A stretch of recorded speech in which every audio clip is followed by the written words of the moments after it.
Welcome back to Live with Zelda. Today I wanted to talk to you about some of the trends that are happening in real estate, some of the trends and some things that the industry experts are predicting. So what is happening? There are over 3 million licensed realtors in the entire United States of America. That's a lot of realtors, and that's with a low inventory. Everybody always asks me, how's the real estate market? And everybody's thinking, oh, it's great. But I like to tell people, here's the deal. It's like there's one home for sale and 3 million realtors want that one home. So it's great, but it's not great. So it goes both ways. So it's a tough time to be in the business.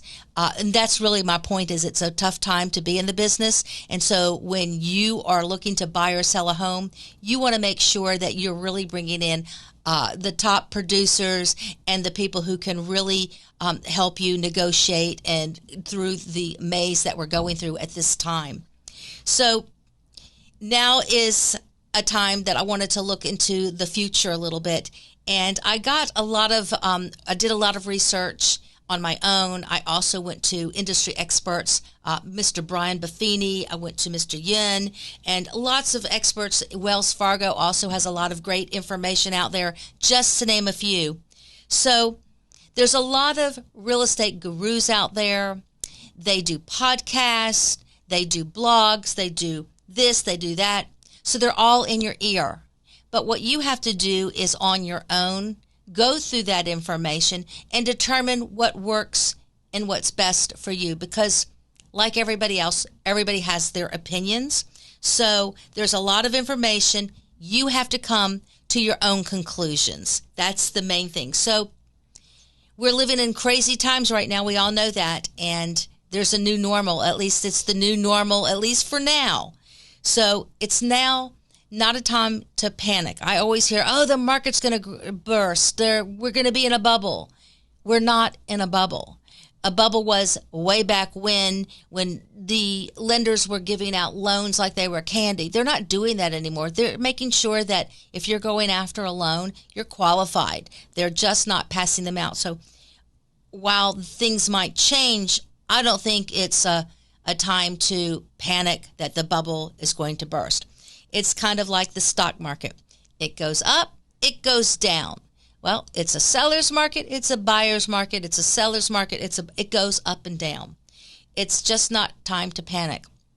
I remember when the pandemic started and everybody was moving into their home offices and Zoom became really popular. At the time, I didn't realize that Zoom was a publicly traded company, but I found out real quick and I bought the stock. Now, I bought the stock when it was kind of low, and then what happened was things started opening up again, and people thought, oh, you better sell it. Well, why sell it? It didn't go down, and I kept it. Just like in the crash of 87, if you remember the crash of 87, the stock market crashed, everything crashed. It became called Black Friday, and it was the same day that I was closing on my home with my husband, and he goes, oh my gosh, I can't believe we're buying a house. The stock market's crashing.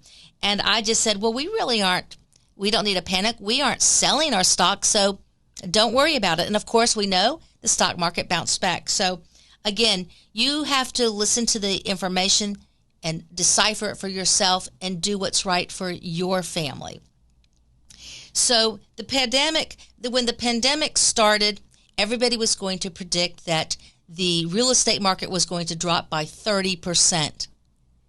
It didn't. What ended up happening was real estate, according to Mr. Buffini, became the new toilet paper. It was like everybody wanted it, and there was none on the shelf to buy.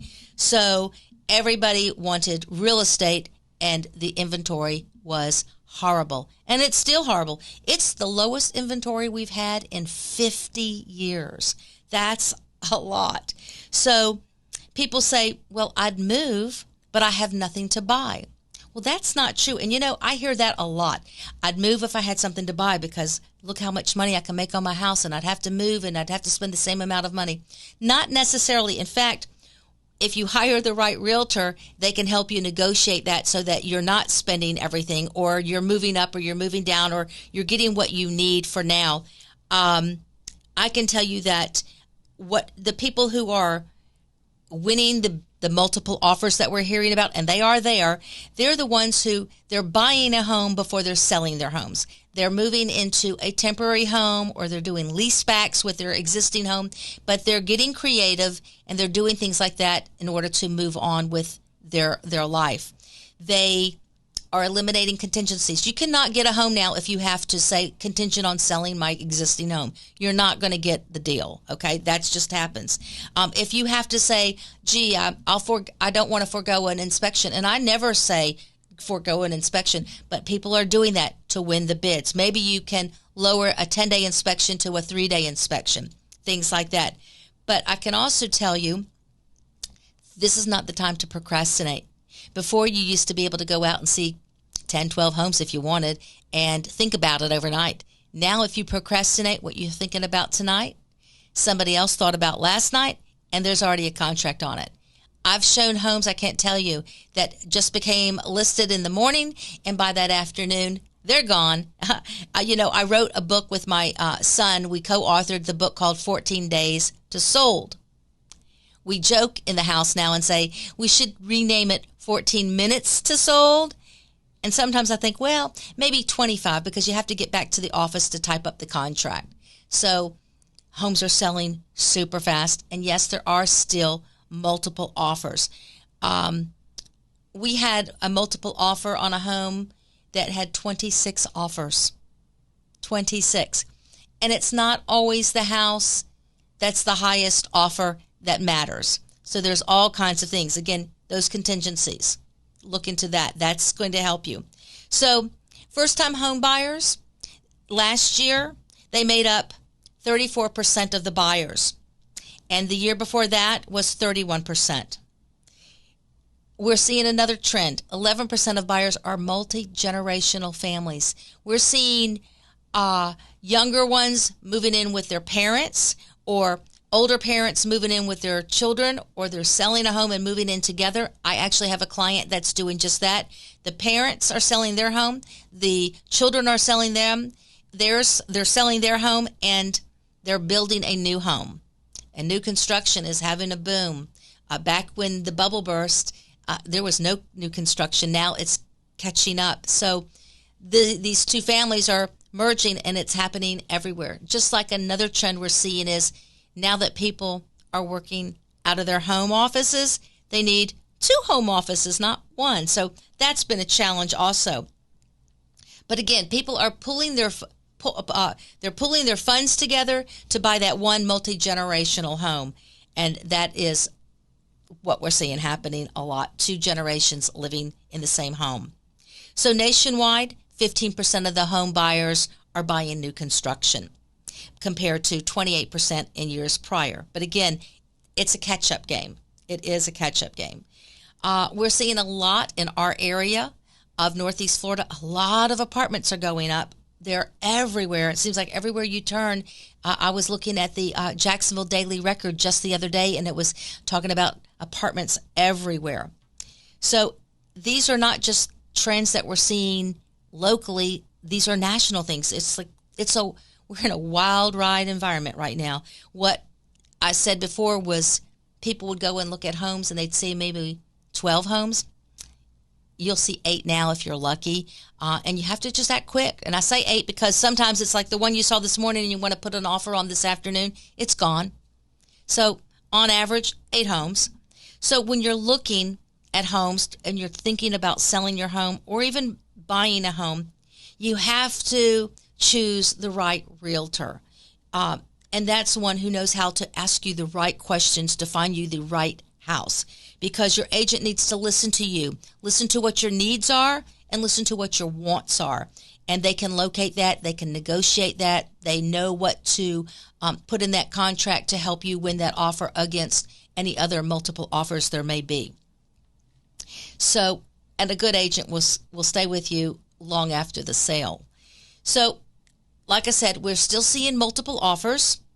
I think we're going to see less of them as the year progresses, probably third quarter, late third quarter, early fourth quarter. The trend has not stopped in the fact that most people list their homes in April, and they will be sold by May. And by sold, I mean closed, because loans aren't taking 60 days to close necessarily. Homes aren't on the market 30 days and 60 days anymore. They are literally on the market very briefly. So in our area, which would be Jacksonville, Nassau County, St. John's, and Clay, the median home prices from 2020 were about $254,900, and in 2021 there was a 16.1% increase, making them $296,000. The prediction is they will continue to go up, but just ever so slightly. So I don't think it's going to be that 16%. So nationwide in 2020 there were about 5.5 million home sales, and this year they're looking to have probably closer to 6 million homes. And again, that is on a national level they're talking. And in our area alone, the median homes that were sold in 2020 to 2021 increased by 11.7%. And the predictions are, again, that it's going to slow down in 2022 by about, but it will increase, and they're saying probably 2%. Now, the experts are also saying that interest rates, you can expect them to go up. And you know that's true because I've already seen that they're going up. Now, maybe they're not going to go up a great deal, maybe from the 3 to the 3.75, but they're going to go up.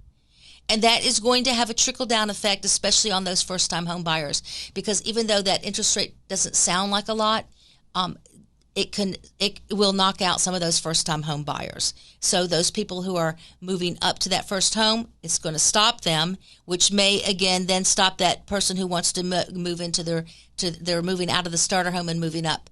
But it's not going to affect so much the luxury homeowner who wants to sell their home. They'll still be in great shape.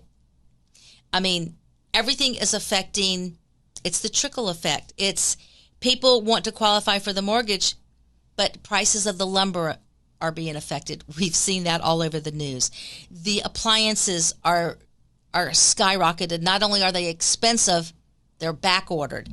Consumer products, I mean, look, the dollar store is no longer the dollar store. It's what, $1.25 store? I mean, it's just happening. Have you been to the grocery store lately? It's mind-blowing how much groceries are costing. So this is going to have one good effect, and that's going to ease up that inventory slightly. So it's not going to be a buyer's market. It's still a seller's market, but it's going to increase our inventory slightly. So that's going to be good. There will be homes that probably have to be sold. Maybe there'll be short sales. Maybe they'll be in foreclosure. But I just don't think it's a bubble. None of the experts are predicting that.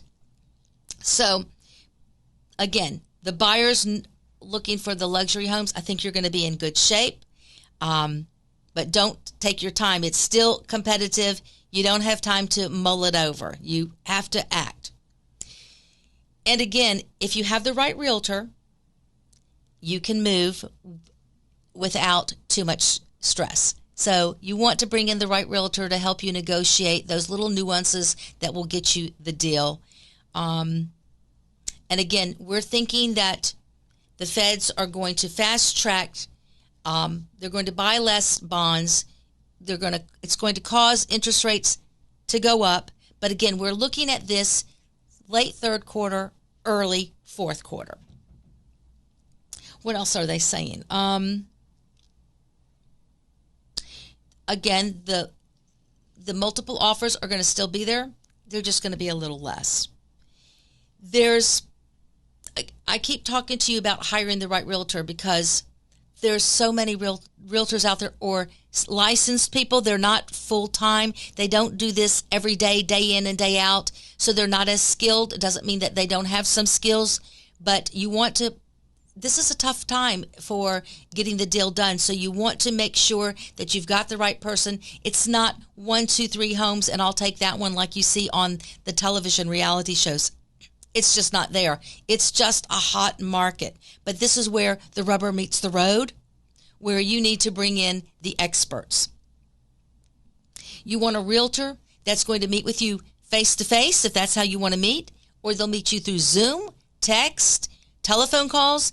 You want a realtor that communicates with you the way you want to communicate. I know that some of my clients prefer me to text them. Others want me to pick up the phone and call. So you want the realtor who will have a conversation with you the way you want the conversation, not the way they necessarily want to pick up a phone or text. You want them to work the way you want them to communicate with you. So that's really a lot of the stuff that we're seeing. Again, if you are on the fence, now is not the time to be on the fence. There are solutions to whatever problem you may have in your real estate, and these are just some of the observations that I've noticed. You may have noticed some. If you have any questions or concerns, I'm always available. I can be reached at 904-524-5053 or on the web at gozelda.com. And as always, I'm never too busy for your referrals. Go Zelda!